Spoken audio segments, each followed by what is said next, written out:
What's going on, Raiders? Doolum here, and today we've got some very exciting news coming out from Raid Shadow Legends and Plarium. We are getting an all-new free S-tier legendary, and yeah, he's pretty insane, but there is a catch. But first, make sure you're clicking that download link or scanning the QR code to get Karato Fox Hunter. The second you start the game, an amazing legendary nuker. At level 10, you're going to be getting Tagore, an amazing epic support character. At level 20, you're going to be getting Fane, who's got some incredible turn meter steal, as well as some pretty crazy damage. And then at level 30, you're going to be getting Vergus, who's a defense-based champion, to help keep your other characters alive. And then, this is super important, day number 1 within the first 24 hours of making your Raid Shadow Legends account, type in promo code Monkey King to get Sun Wukong, one of the best free legendaries they have ever given. And if you're on iOS, make sure you're clicking a different link in the description to type in any promo codes. So, Grakos Turndrake, a very, very insane character. Very, very good. He's part of the Spirit Affinity, and he's a 4.5 ranking on Hell Hades, so he is very, very good. So Plarium has announced a surprise Deck of Fate event going live July 7th, which is going to be tomorrow alongside the ongoing fusion. This event will offer fragments to summon a new legendary champion, Grakos Turndrake, or Grakos Turndrake, I'm not sure. A demon spawn HP-based support unit. Let's break down the event. So first up, if you don't know who he is, he's very, very good. He's HP-based support control, part of the demon spawn faction. Increases HP in all battle as well as his aura. His A1, single target, ignore defense, and AoE heal. Hits one enemy, ignores 50% defense. Heals all allies under 50% by 10 HP. 10% of Grakos's max HP, so not too bad, honestly, pretty good. The AoE or the A2 is going to be the AoE double hit. In each hit, ignores 25% defense on enemies under 50% HP. First hit, chance to place decreased defense. Second hit, chance to place block buffs up to 100% when booked. Pretty awesome. Ignore resistance if the target's HP is below 50%, which is really, really good as well.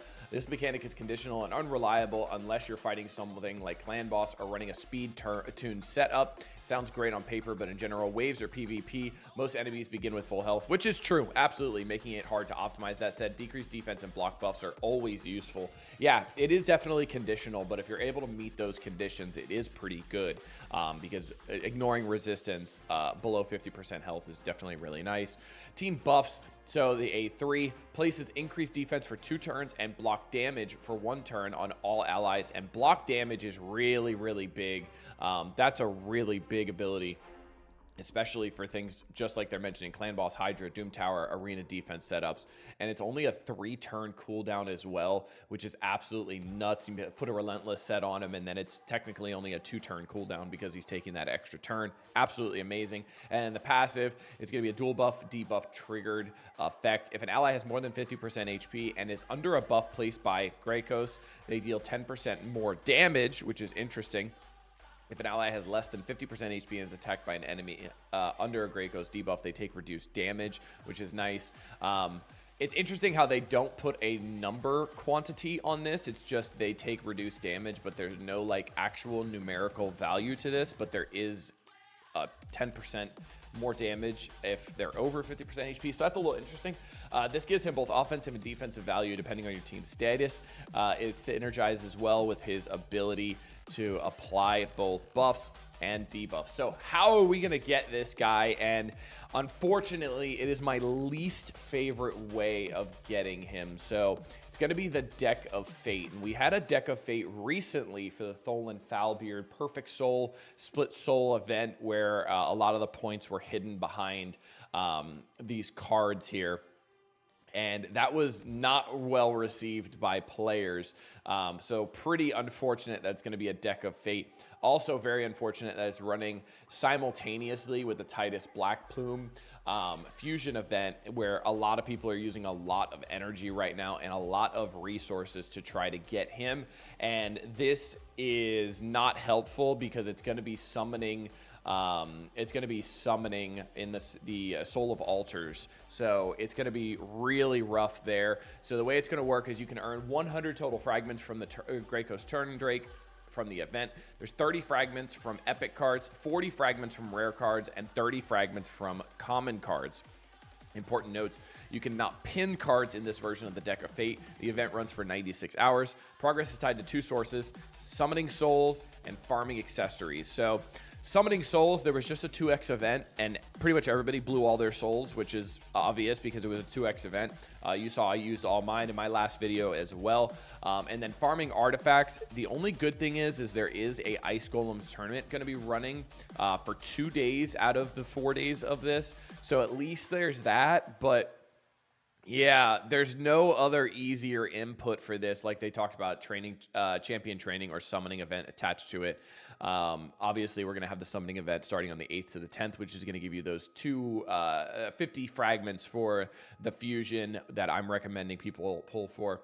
So the timing of this Deck of Fate event is clearly designed to be punishing. There is no Dungeon Divers event during this period, and there is an Ice Golem tournament, which is what I talked about, which means high energy costs overlap with the fusion grind. Absolutely.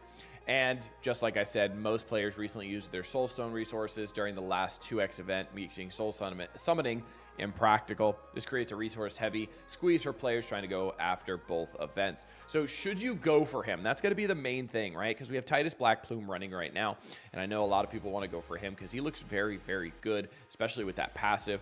But maybe if you decided not to go for him, is it worth pushing for him? So his strengths, excellent team-wide buffs and healing, which we talked about. Passive that adapts to both offense and defensive states, which I really like that. I really like that hybrid ability there.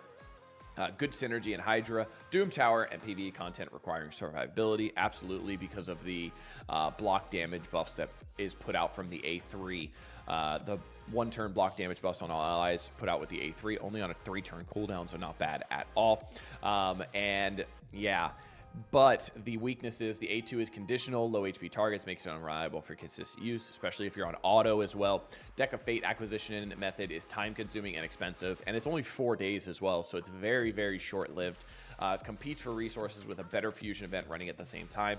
Verdict, if you have to choose between this event and the fusion offers more consistency and value. Grey Coast Turn Drake is a good legendary, but not a must pull unless you have a stockpiled soul stones or excess resources. And I agree with this, honestly. I will say the fusion is more reliable because the Deck of Fate is definitely RNG, because you never know what you're pulling behind these cards. And also, we don't know the fragment breakdown from each of these either. So that's another big unknown that I don't really like very much. So is this going to be like 30 fragments, but it's spread across 3 different cards? Or is it going to be 2 different cards? Or is it going to be 1 card? But it does say epic cards, plural, so I'm assuming it's minimum of 2. Now, for the rare cards, is it going to be 2 20 drops? Or is it going to be 4 10 drops? Same thing with the common cards. Is it going to be 3 10 drops, 2 15 drops? I don't know. And I don't like that, because if it's a 10 for each of these drops, then guess what? You need 10 different of these cards to pull. So that's a minimum, if you get absolutely perfect RNG, of 10,000 points in this event.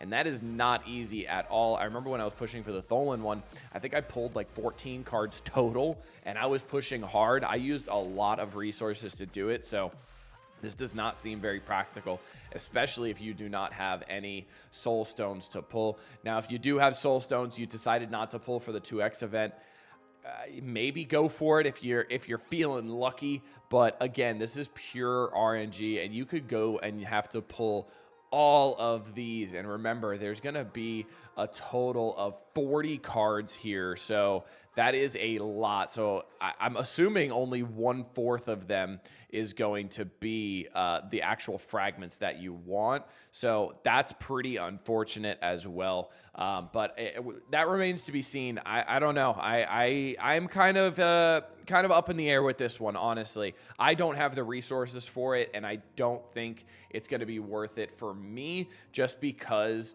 I just don't have the resources for it. If I did, I would push for it a little bit, but I'm going to continue on the path of going for the fusion and getting him, because like this mentioned, it is guaranteed to get the fusion as long as you do all the inputs. this is a factor of RNG that I don't like contending with. So hope you guys enjoyed. Until next time, this has been Duelum. Later, Raiders.